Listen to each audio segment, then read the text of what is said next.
Gini, Pak Prabowo tuh berpikir bahwa partai ini adalah partai masa depan. Ya. Bahwa partai masa depan, kembali lagi tadi ke jawaban saya, bahwa partai ini tidak boleh hanya jadi partai elektoral yang hadir pada saat pemilu saja, tapi adalah partai yang terus-menerus ada selama Republik Indonesia ini ada, untuk memastikan bahwa cita-cita pendiri bangsa ini tercapai, kan seperti itu.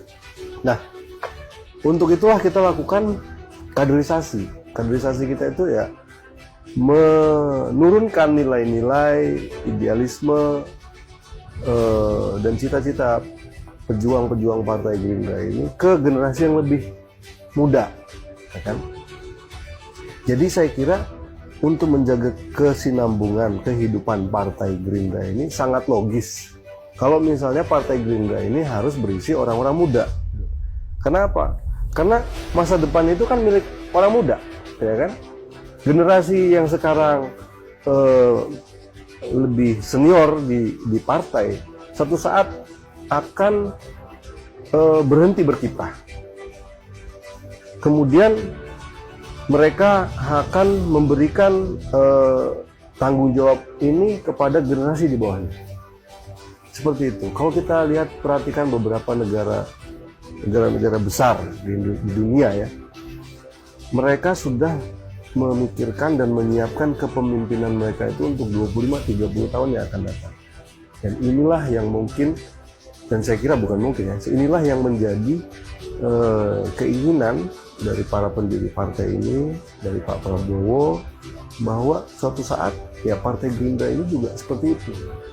Jadi 25, 30, 50 tahun dari sekarang, Partai Gerindra ini terus ada, terus berjuang untuk ideologi dan idealisme yang sama secara konsisten. Jadi ya dari awal juga beliau selalu menekankan ya carilah anak-anak muda yang peduli, ya kan gitu. Dan saya kira yang namanya masalah politik, masalah bernegara, masalah berbangsa itu bukan urusan orang tua atau orang muda, tidak, ya kan?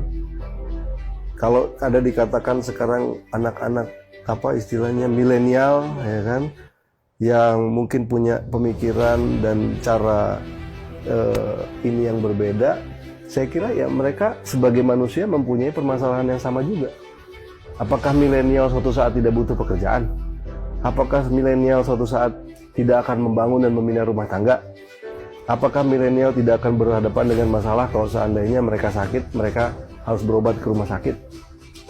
Kan mereka akan mengalami masalah-masalah itu sebagai manusia. Dan masalah-masalah itu juga berkaitan langsung atau tidak langsung dengan politik suatu bangsa, kan seperti itu. Nah, oleh karena itu, ya saya kira tidak perlu ada dikotomi antara yang muda sama yang tua.